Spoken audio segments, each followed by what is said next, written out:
welcome to another episode of The Crown Experience. I am your host, Keisha Kelly. And I'm Alita. Welcome back. Thank you guys for viewing us, for watching. So today we're going to be discussing the decrease in men in higher education. The Wall Street Journal, as well as the, what was it that you looked up as well? Is the National Collegiate Scholar Society or something? Long name that she'll probably have posted somewhere as well, but it's very long.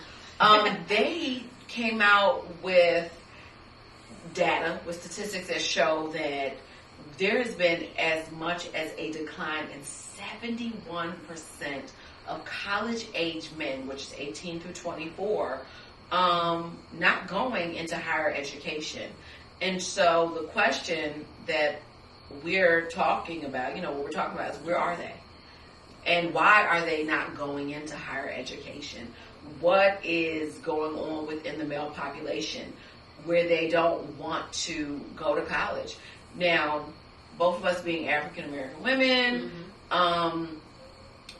the decline of the disparity in the numbers of black men to black women that go into higher education has been there for a while, right? For a few decades. Yeah.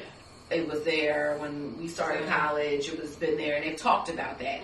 But now what they're seeing is it's men across the board, not just African American men, but men across the board are now not going into higher education. Yeah. And if you look at, they said that 1.5 million college age at the time of the study, 71% are not, and they're men, and they're not going. 71% is still almost about 1 million men opting. They just graduated or in that age group opting not to go into higher education. And so we're going to talk about why, what that looks like, what we believe might be the reasons, and some ways that we think that we could improve that number or change it, flip that number. Yes. Well, with this new age of not going to college, what effect does that have on the society in the next coming decades? Because we're not going to feel this for the next 2 decades. You're right. Well, what is that going to look like, and where are they going? And why we need to probably have a push towards trades and skills. Yeah, because America has people believing delusions of grandeur. Yes. And when in foreign places, but you know what, Keisha? I don't even know if it's just America.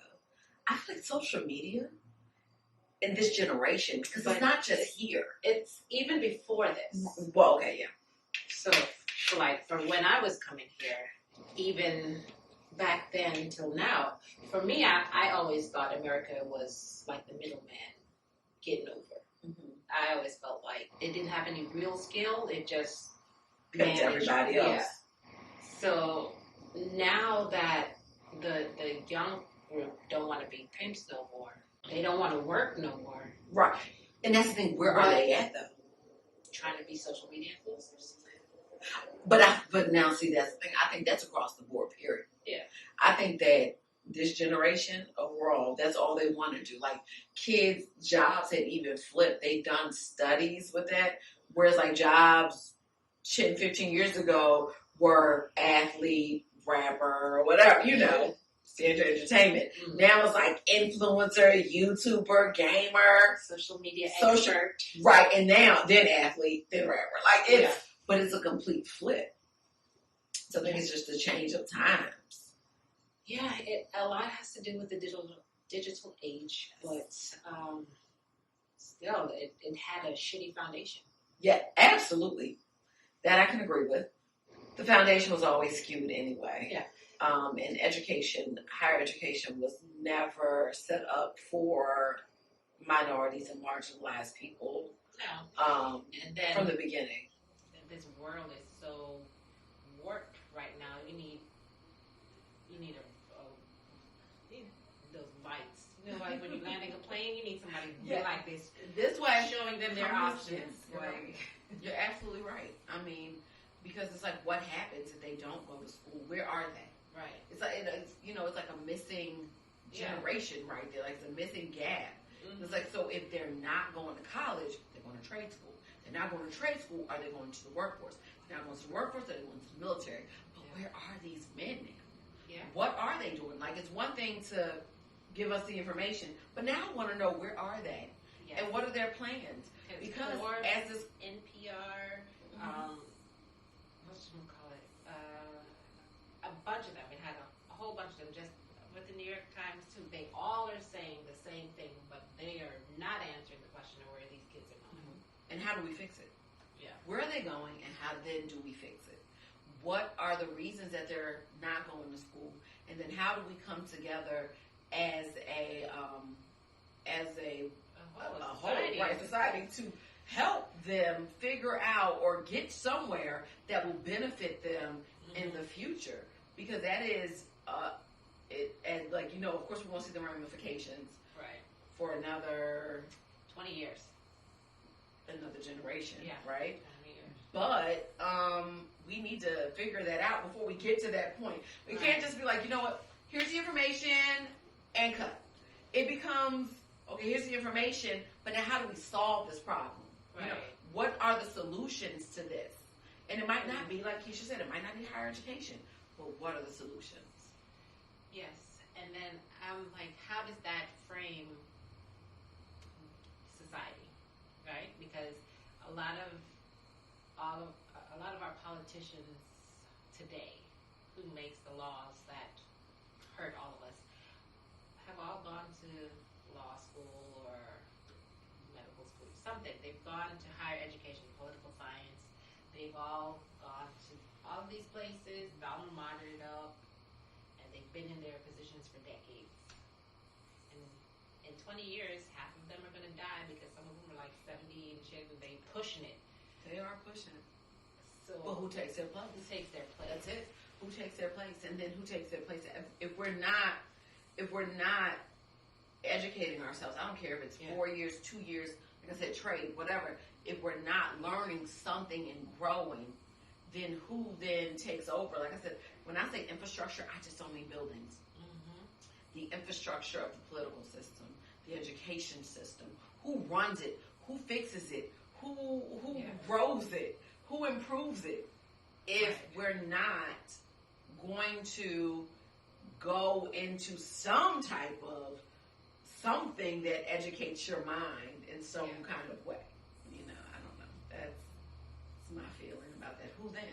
You know what that makes me think about? I know this is it's not completely left, but it made me think about how prisons here, they were made for rehabilitation, but they don't do any rehabilitation at all. They just make it more convenient for you to go back to prison. Do you know how much labor comes out of prisons? Gotta figure out how to wait. The cotton fields. That's a whole nother conversation for cheap labor. Yeah. I mean, once slavery became illegal, we had to come up with different ways for cheap labor. Let's just be honest, okay? Right. So they can get paid their $1.67. Hello. That's a whole nother topic right there. Yes. It just made me think about that for some reason. Because maybe, with all these kids not going into higher education, how does that frame the prison industrial complex? Because is there going to be an uptick in that? Like, is it going to be an uptick in the uneducated who are going into law enforcement to take out their aggressions? Things to think about. No, remember what was that? Things that make you go, Showing our ages. Things that make you go, And that's one of those things. Things that make you go, What is going to happen? Right. And what is the outcome? What is the outcome going to be? What is it going to look like? And what should we expect? And should there be ways to circumvent that? We need to create ways to circumvent that. We need to start screaming in a bowl now. Right. Before it's too late. Because the trend is not getting any, I don't think it's going to get any better either.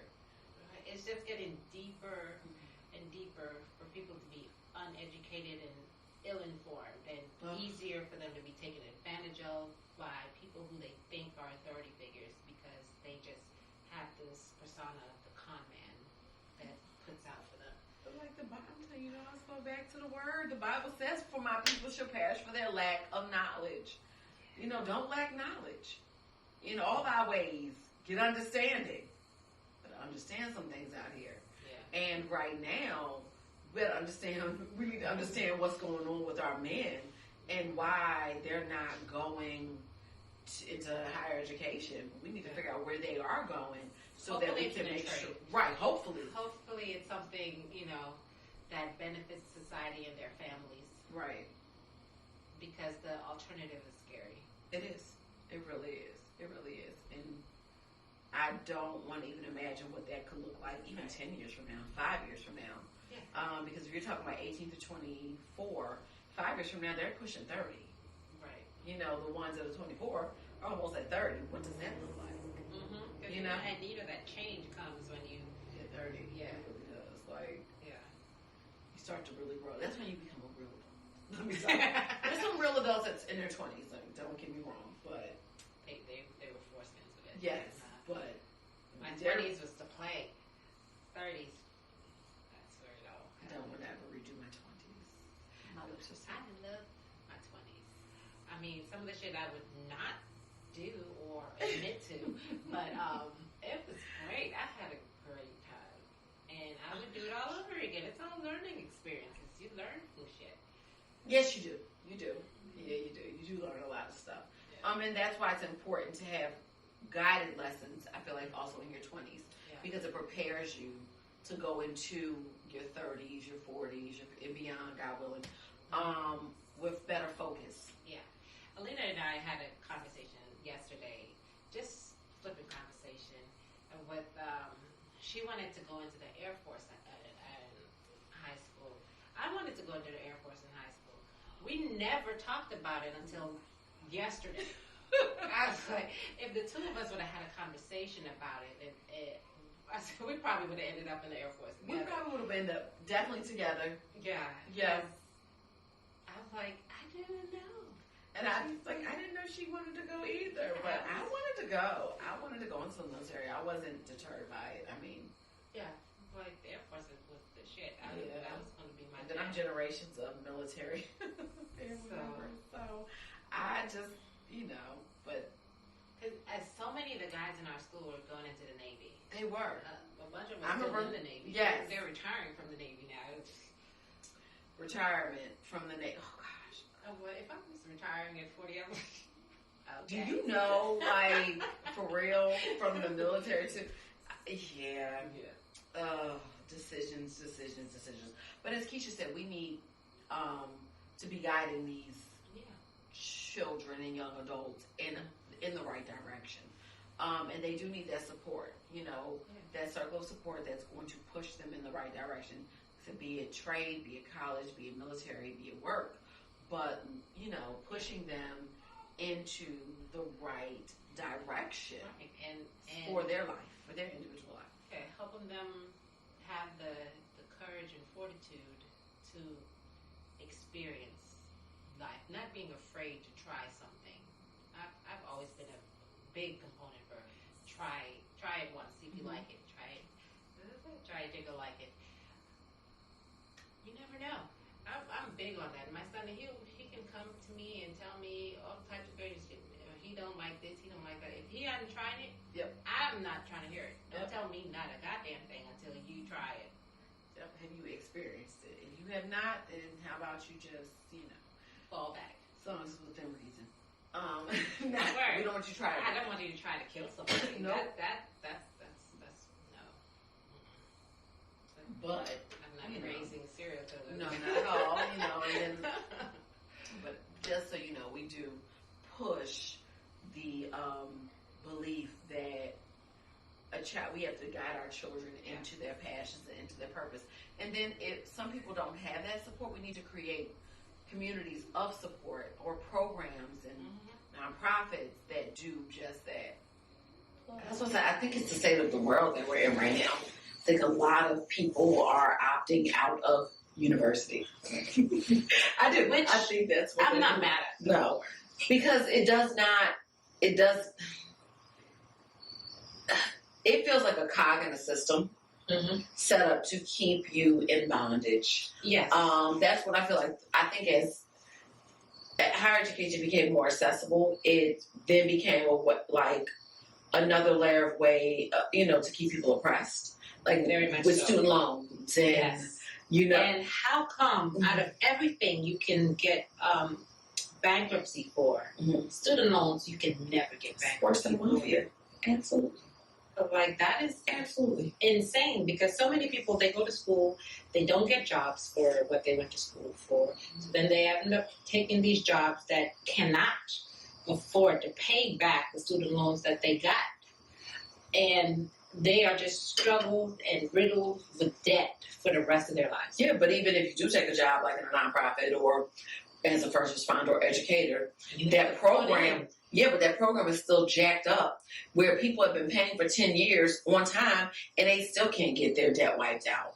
So I feel like it's a way of being stuck in the system to keep you a part of that machine, like stuck in the matrix. Because if you can hold that debt, there's no way you can achieve real freedom. Not at all. Not at all. Not at all. Now, you have credit cards, the loans, mortgages, car payments. If you have any of those things, then you are stuck in the system until you buy your way out. Yeah. You have to buy your freedom. It's crazy. Yeah. But I think that now education has also become that. So maybe it could be that people are waking up to that. Or that's part of it. It could just be that they don't see the benefit of higher education anymore either. Right. Because if you talk about 1.5 million people, there's a difference in education, not going to school. Yeah. It's a problem. It's a big thing. Yeah. Because it's not like it's 1.5 million out of the whole population not going to school. Because the whole population wasn't going to school anyway. Yeah. But when you take that out of the numbers that they were counting on coming so they can raise fees and tax you even more, it makes a difference to their bottom line. And with these 25% of white males no longer choosing to enter into the college. It says 71%. 71%. That's a big number. And it's not even just white males, it's at men, period. Yeah. 71% of college-age men, 18 through 24, are opting not to go to college. That's a big number of men in this now generation. So it becomes, where are they going? What are their options? So are they going into the workforce? Because if you look at the media right now, it makes it seem like nobody wants to go to work, right? It does. And there's not even like a big push to having people go to trades. No. There's not a big push to having people seek independent ventures, financial freedoms, work the land, get some property, do your own shit. There's not a lot of that. Something that I always found distasteful is that there are certain crops that are native to certain areas, but they would rather you put a parking lot on your farm and ship in shit to keep that hustle going than for you to grow natural healthy shit. I think what you said, the key is it's a hustle. Yeah. It's a hustle. I mean, it's a big hustle. And as an educator, it's something that we've been talking about, just my group of educator friends and peers, about the need to push our kids towards trades, towards skills. We often talk about the infrastructure, and we see it on the news that the physical infrastructure of America is crumbling. Almost the roads, the water systems, energy systems, over every bridge, under every bridge, and overpass. I'm glad I'm not just me, because that's what I feel like at every time. Yeah. But it's crumbling.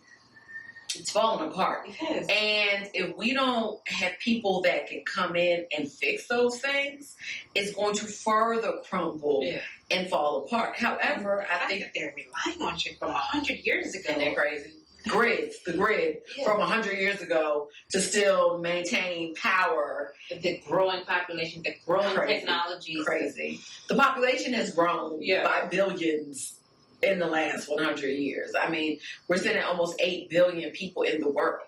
Yeah.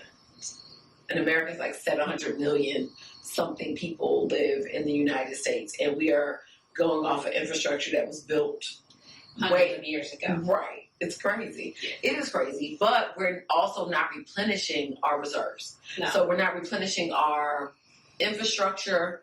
We're not replenishing our workers in fields that are important or substantial to the growth and development and upkeep of this country. I mean, part of that is because it's been feeding the upper 1%, right? And they don't want to reinvest in shit because they figure they can get around crumbling anything. It doesn't bother them. The only thing that bothers them about that is that they can't get their workers to come to work. Mm-hmm. Other than that, they don't give a shit. Or else this country would have been updated already. It's one of the richest countries in the world, and the fact that their shit is beyond broken. Yeah. Broken. It's crazy. When I went to Korea one time, like the advanced technology and infrastructure and everything they had going on over there, and the bullet trains and all that But shit. we've been behind in technology Everything. for decades now. Everything. But people bought into that 80s mentality where it was like made in America. America's the best. And home of the free. And now it does have freedoms. Yeah. That some places don't have. Correct. However, it was like we were the best. Best hustlers. And we no longer invested in our community. We were too busy trying to help foreign policy that we forgot about our policies that were in place that made it a better country. And those things have deteriorated with the change of time and the change of society with them not keeping up. Listen, when a pimp has his number one hoe break down, she broke down. Pregnancy, That bottom B. He replaces that bitch. And she definitely didn't get replaced. Yeah. She didn't get replaced in this country. And so I think that's why we're seeing just a breakdown overall. But it's hard. Too many hoes. It's disheartening when you see it in education because it does become what happens to that generation. Yeah. We're talking about a whole generation right now. You're talking about 71% of men that are college age are not in college. Right. They're like, no, some rather just work, or they just trying to make it as, like you said, an influencer, social media, whatever, marketer, whatever. But they're trying to figure it out instead of going the more traditional route, or at least picking up a trade or an apprenticeship program or learning a life skill that can benefit them, their families, as well as the infrastructure of this country. Yeah, but looking like what is the intent behind all of these people not going to schools? Are you looking into investing into your own property? Are you going straight into the workforce like what Alita said? Or are you going into trade? Because trade has a valuable purpose. And this country needs more of it. Not only that, but like if you get into HVAC right now, you can make bank. Plumbing, welding. My dad, as a contractor, knew a guy that was a plumber, was making $200,000 plus dollars a year as a plumber. Because people just say toilets for plumbing, but anything that requires a pipe, anything that requires piping, PVC piping, metal piping, all of that requires a plumber. So they can be running gas lines. They can do anything that requires piping as a plumber. That's what they do, not just toilets. So, and they get paid. And then think about it like standard, the standard for people showing up for HVAC, plumbing. Get $100,000 easy. But think about just showing up is $100. Like service call, whether I fix it or not, I'm charging you $100. You gonna pay me for this service call. You're gonna cancel it less than 24 hours. You're still paying. Yes, and I was like, I should have picked up a trade. I know. I wanted to do automotive. My dad shot me down, so it's not too late. I mean, we haven't made 50 yet. We got time. You're right. We haven't made 50 yet. But do I want to be under a car right now? Oh, I wasn't doing that. Oh, you weren't doing that? Okay. That is not okay. I was like, I wanted to work on cars. My dad worked on cars. Mm-hmm. And I was not even a daddy's girl, but it's funny. I still wanted to work on cars. But whatever. No, that's not my trade. But I mean, everybody has a trait. Mm-hmm. Everybody has a purpose. But somebody I know right now is in a carpentry program, which I thought was great. And her thing was like, everybody needs a trade. We're talking, she's like, she wants to become a master carpenter. And the thing is, she's like, because who knows what I can barter with this trade? Right. Because I'm a carpenter. It's not even just about the money. It's also about the ability to barter, and get, where money doesn't even matter then in those moments, because now I can barter my services with someone else who has another service, and we can now help each other with what our needs are. Yeah, and you can build a whole house that way. Right. Like you can buy architecture plans online. You sure can. And then as a carpenter, you can get somebody else come in who does the clearing of the land or something, and you can do work for them. Y'all trade out, and then build your foundation, and then keep it moving from there.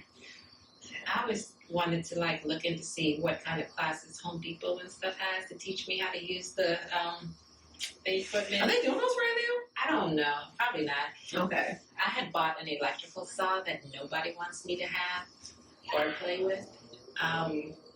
But one day I'm going to learn. She how to also use didn't it. have a table, the proper table for it. And I was like, I don't think this is going to work as the daughter of a contractor.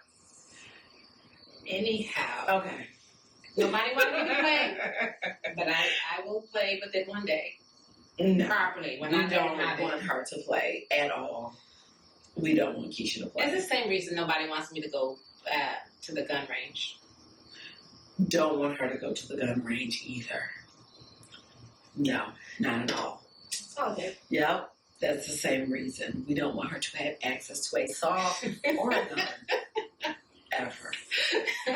But if she picked up a different trade that didn't require those items, then maybe we will want Keisha to have those things, okay? Other than that, she needs to stick to what she's doing now. She's great with a pen and paper and a typewriter. She is exceptional, as well as with editing equipment and filming, okay? So that's what we're going to let her stick with right now. It's a safe field of trade. I don't know why they're afraid of me. They're fine with me using knives, so. No, I'm not. Not really. Only if she's cooking in the kitchen. Thanks. But we digress. Throw axes. So, Keisha, what would you do if, your child came to you and was like, Mom, I don't want to go to college? What would your response be? What do you want to do? Okay. Because you need to do something. And that's true. Yeah.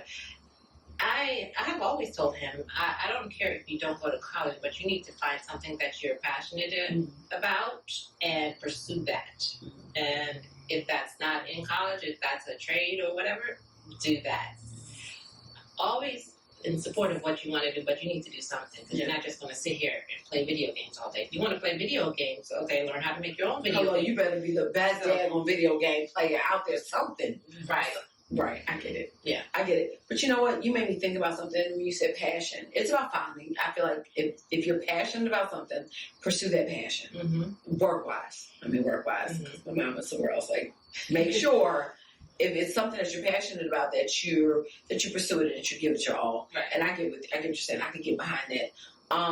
But I was also thinking too, as you were talking, a lot of times people don't go to college also just because of cost. And the cost of college is crazy. Yeah. It's crazy high. I don't know what possessed me to go to a private college, even though I love the camaraderie and the relationships I built at the college that I went to. However, in school, tuition is always less. It's always cheaper. You save money, or what I've seen a trend in, an uptick in, especially at teaching in high school, is that students are opting to go to community college for 2 years. And then going maybe to a 4-year, but they're going to a 2-year to get those base classes, core classes done. Yeah. But then it's bullshit because you don't use Right. your You don't. shit anyway. It's like you're going to high school all over again. Yeah.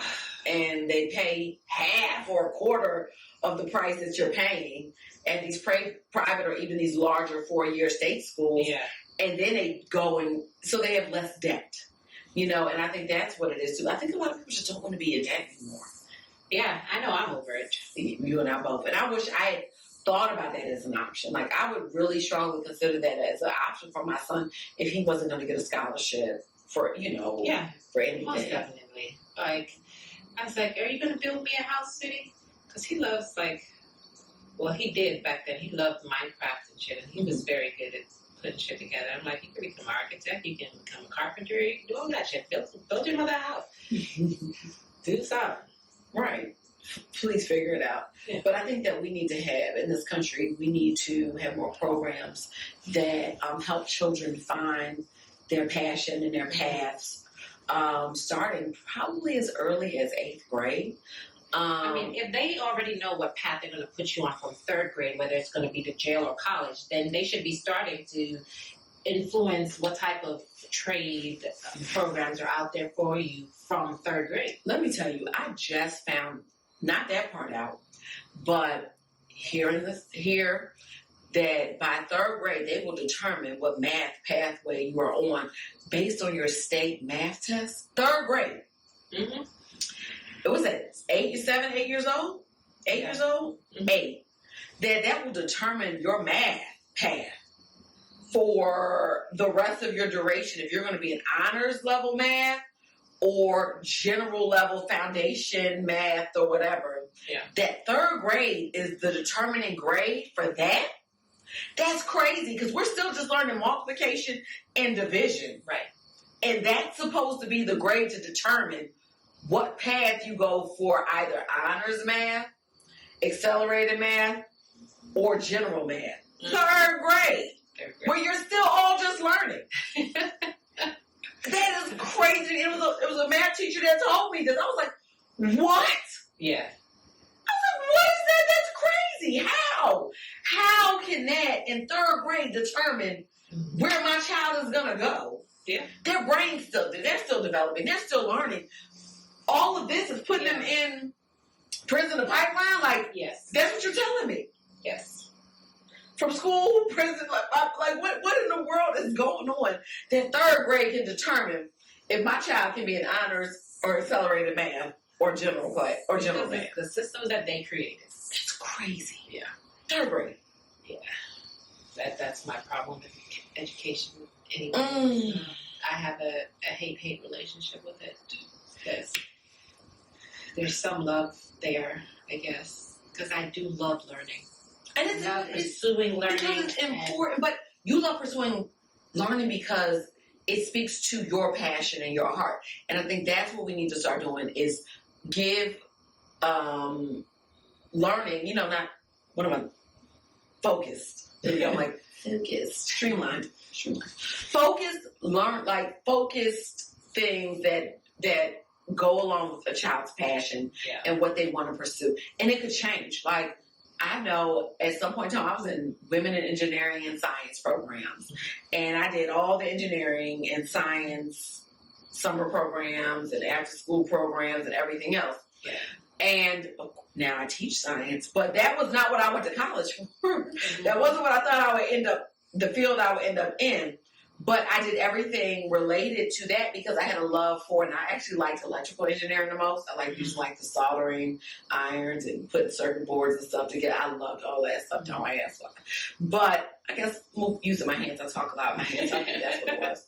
But I really had a passion for that, and my mother put me in everything that she could find that was related to it. Now, I didn't end up going to school for it, but it has come back to benefit my life in different ways. Mm-hmm. And I think that we need to, even if a child, some people might say, well, a child might be too young to decide. Well, you let them decide if they want to be a toaster or a girl or a boy. Right. So why can't they decide? At 3 years old, they can decide that they no longer want to be a boy and they're a girl. Hello. So or the ocean or a star. Be a doctor or a lawyer or whatever. And why can't we guide them into that? And even if they opt not to, they have probably still learned some skills that can be applied to something that they are interested in. And that's what I think we need to do, is help guide our children into their passions.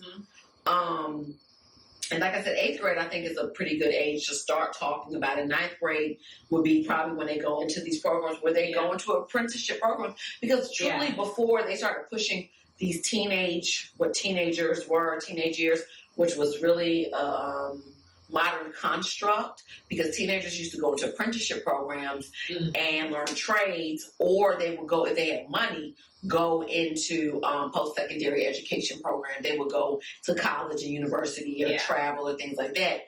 But it became a thing for middle class where post, higher education. So that's what popularized college and higher education primarily in America, and that was like in the early 1900s. But prior to that, majority of people went to work or they learned a trade or a skill. And a lot of our kids, I mean, honestly, are bored in these classrooms that I've been in for the last 13 years. They are bored, and we try to make it as fun and interesting and hands-on and interactive and let it speak to them. But these kids are looking for things that feed their passion. And if we could come up with programs that drive them, I feel like with a focus to learning skills and learning in a focused way what they want to pursue, I think that we would see a shift in those that go to higher education or those that go into a trade or those that go into a business, but they go into those things with a purpose and a plan. Right. Don't forget that if you have a business that you like to promote, or if you like to be a guest on our podcast, please reach out to us. There's more information. You can contact us. It'll be right here on the bottom of the screen. Yeah. So if you are interested and would like to come on and talk about what you're doing in the community, talk about your businesses, just join in our discussions, please reach out. And then talking about businesses, like I guess we got our product of the week. Our product of the week. This is by Addie Roar. Addie Roar.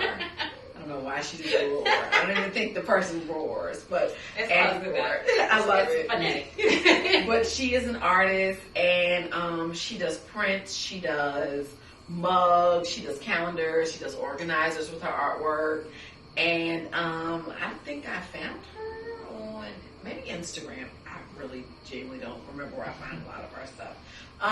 But I think I found her on Instagram, and I love her products. Keisha and I both like tea. Keisha more than I, because she's always cold. But I saw these and I was like, we are getting these mugs because we're going into winter season. And sorry.